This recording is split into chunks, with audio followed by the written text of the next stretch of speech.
নমস্কার বন্ধুরা, জয়ার পাকশালাতে সবাইকে স্বাগত। আজকে দই কচুর দম করে দেখাবো। মুখী কচু খুবই সুন্দর খেতে লাগে। সামনে আসছে রাধা অষ্টমী। শ্রীমতী রাধারানীর খুবই প্রিয় এই কচু। রেসিপিটি পুরো দেখার অনুরোধ রইল। কচু কীভাবে কাটলে খুব সহজে কাটা যায় আমি দেখিয়ে দিচ্ছি। এরকম পিলার পাওয়া যায়,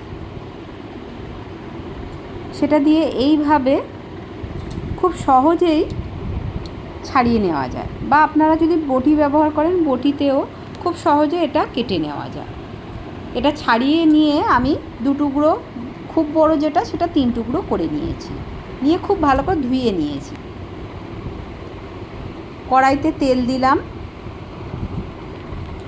আমি এটা ঠাকুরের ভোগ হিসাবে রান্না করছি, সেই জন্য সাদা তেলে করছি। আপনারা সর্ষের তেল দিয়েও নর্মাল করলে করতে পারেন। এটা নিরামিষ রান্না একটা। কচুটা খুব ভালো করে আমি ভেজে নিয়ে নেব। এইভাবে ভেজে নিলে কচুর যে সিদ্ধ করে রান্না করলে বা নর্মাল রান্না করলে যে কচুটা একটা স্লিপি একটা ভাব থাকে, সেই ভাবটা থাকবে না। অনেকে এই জন্য অপছন্দ করতে পারে। খেতে এইভাবে অপূর্ব লাগে। একটু লালচে করে আমি তেলে একটু নুন দিয়ে দিয়েছি। দেওয়ার পরে এইভাবে একটু লালচে করে দেখুন গায়ে লালচে হয়ে গেছে।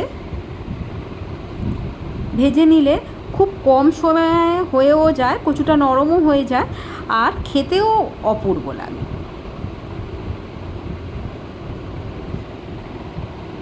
কচু তো আমরা বিভিন্নভাবে চচ্চড়ি বা অনেকে ঝোলেও খেতে পারেন।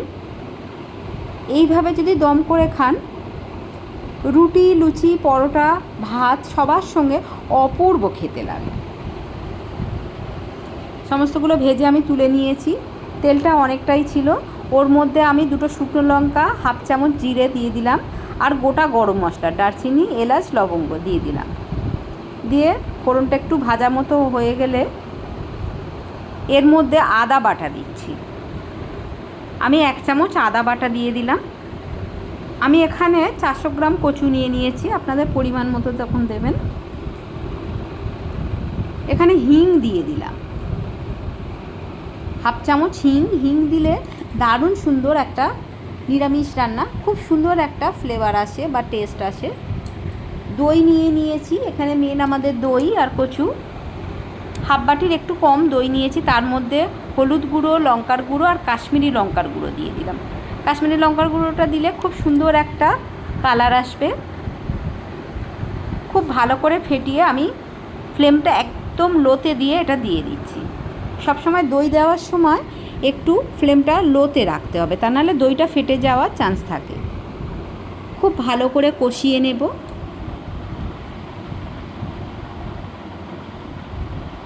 যতক্ষণ না এর থেকে তেল ছেড়ে আসছে। খুব সুন্দর তেল ছাড়তে শুরু করেছে।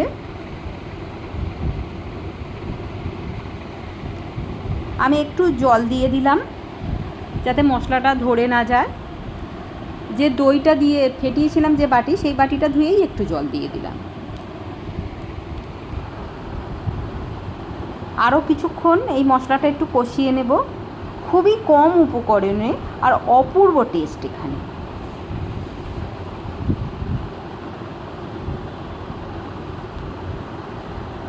তেল ছাড়তে শুরু করেছে। এবারে ভেজে রাখা যে কচুগুলো আমি তুলে রেখেছিলাম সেইগুলো আমি দিয়ে দিলাম।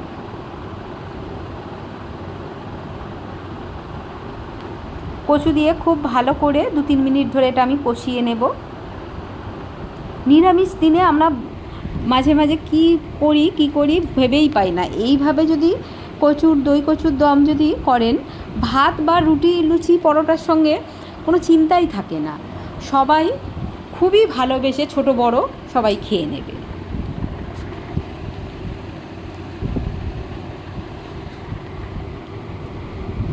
মশলা থেকে তেল ছাড়তে শুরু করে দিয়েছে খুব ভালো করেই। আমি এখানে আগেও নুন দিয়েছিলাম ভাজার সময়, সামান্য হাফ চামচের একটু কম নুন দিলাম। আর একটা ভাজা মশলা জিরে, ধনে আর শুকনো লঙ্কা আমি ড্রাই রোস্ট করে রেখেছিলাম, সেইটা দিয়ে দিলাম। ড্রাই রোস্ট করে সেটা মিক্সিতে পেস্ট করে নিয়েছি, গুঁড়ো করে নিয়েছি, সেটা হাফ চামচ দিলাম। নিরামিষ রান্নায় এই মশলাটা দিলে অপূর্ব একটা টেস্ট আসে। আবারও 1-2 মিনিট এইভাবে আমি কষিয়ে নেব।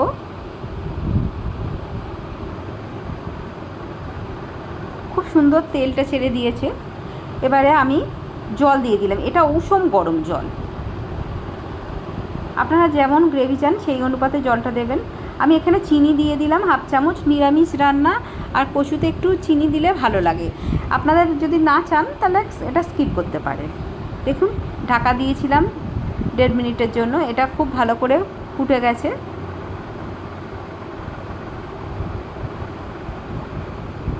ঘি দিয়ে দিলাম হাফ চামচ।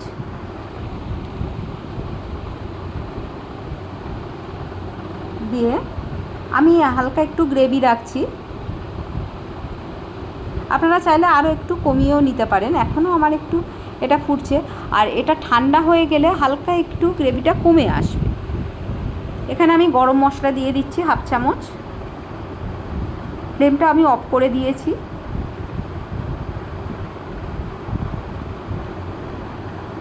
এটা 1 মিনিটের জন্য একটু ঢাকা দিয়ে দিলাম। এটা আমার হয়ে গেছে। রেসিপিটি ভালো লাগলে লাইক, শেয়ার, কমেন্ট এবং সাবস্ক্রাইব করতে ভুলবেন না। পাশে থাকা বেল আইকনটি প্রেস করে দেবেন। আমার নেক্সট ভিডিওর নোটিফিকেশান সবার আগে আপনার কাছে পৌঁছে যাবে। দেখুন কত অপূর্ব দেখতে লাগছে, কেউ বুঝতেই পারবে না যেটা এটা নিরামিষ। কেমন লাগলো অবশ্যই কমেন্ট বক্সে জানান। আপনাদের কমেন্টের অপেক্ষায় রইলাম।